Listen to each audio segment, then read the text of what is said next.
I want to update you on a developing story. This is involving former daytime diva Wendy Williams. Yeah, this morning, sadly, we are learning much more about her cognitive issues. And we're getting a sneak peek at that bombshell new documentary that's dropping this weekend. I recently been changing my life since, we last spoke. You've always been honest with me and put me in my place. Yeah. You know what I mean? In the most motherly, kind way. That's why I love you so much. Because even when I was going through my darkest times, you never used that against me. You know what I mean? And that's how you know that the love is genuine and it's always going to be there. And I'm always be here for you, straight up. You can call my phone whenever. I'm so serious.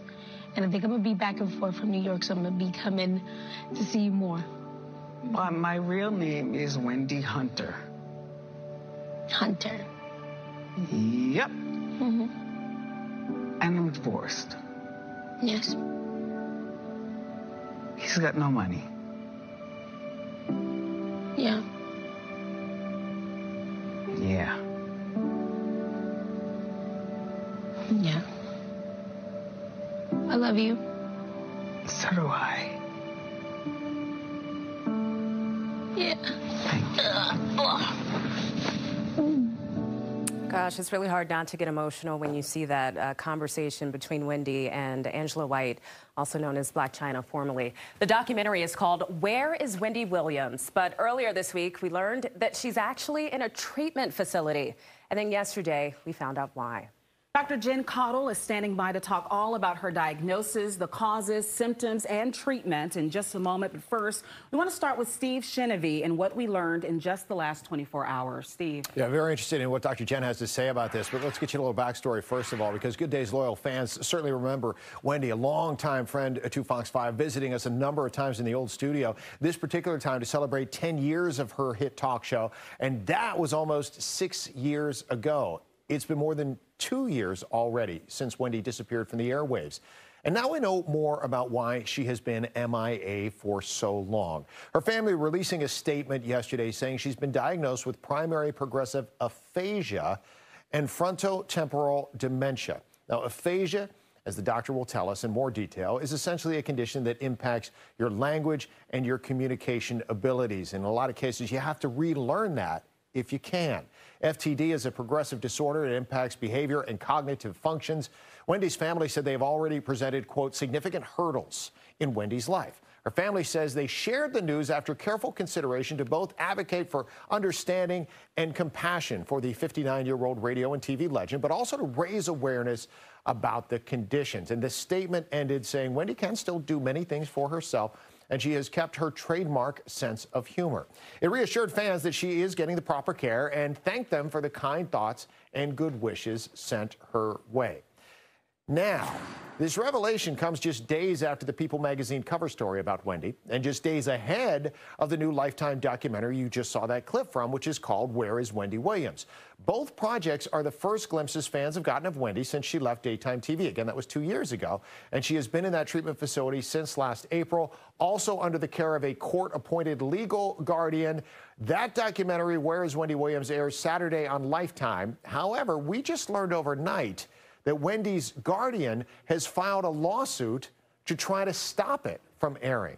The producers of the documentary say Wendy, her family, and her guardians were all consulted about the documentary, and all of them signed off on it.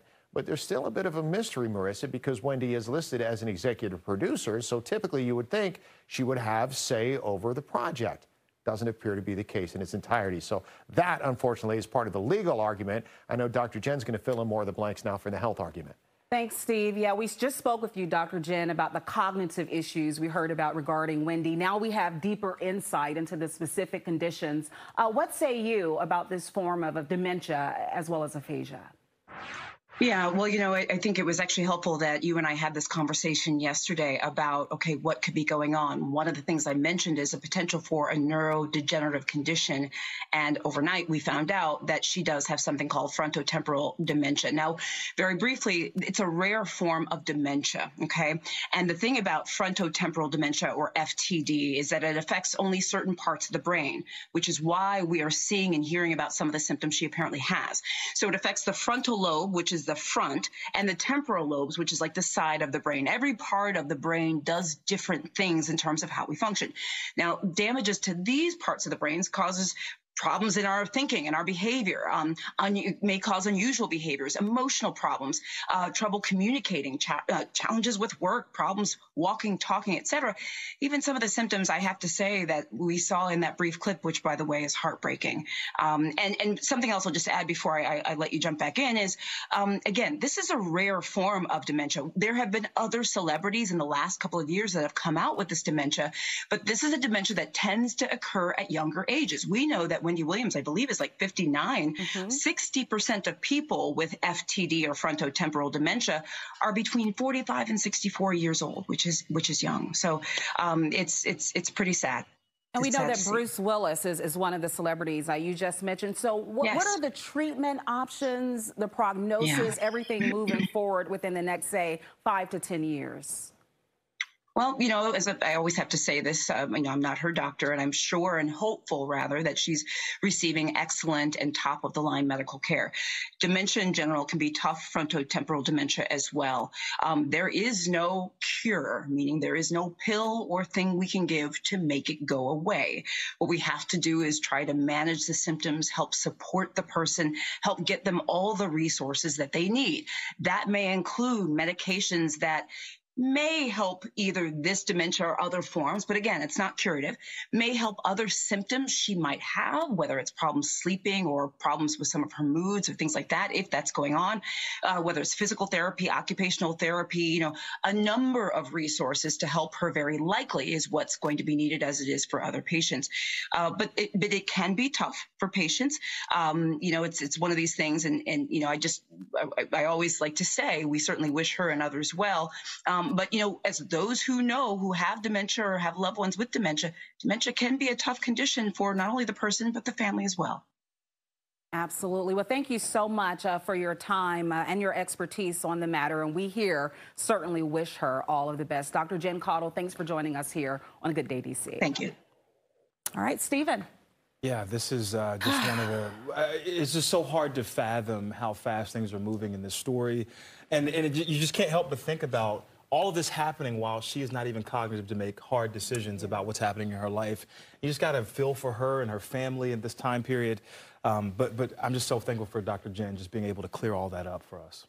I think it's one of those times where you see where, you know, being famous isn't all it's cracked up to be, right? Yeah. Because this is something that's a very private and personal, and she and her family and friends have to address it in some level in the public. And so that's really hard, because right? She's a public figure. Right, because she's a public figure, and she's lived a lot of her life in the public. So I think that my heart hurts for them and her. I understand she benefited a lot from living in the public as well, but it's good to remember that it's not always 100% great, right? Yeah. And also learning a lot about this condition too, because before Bruce Willis's diagnosis, I never heard of that. Yeah. So it's definitely, you know, sparking a lot of meaningful conversation when it comes to understanding some of these conditions. Yeah, we'll just have to keep our eyes on this and keep her in our wishes and prayers. Certainly.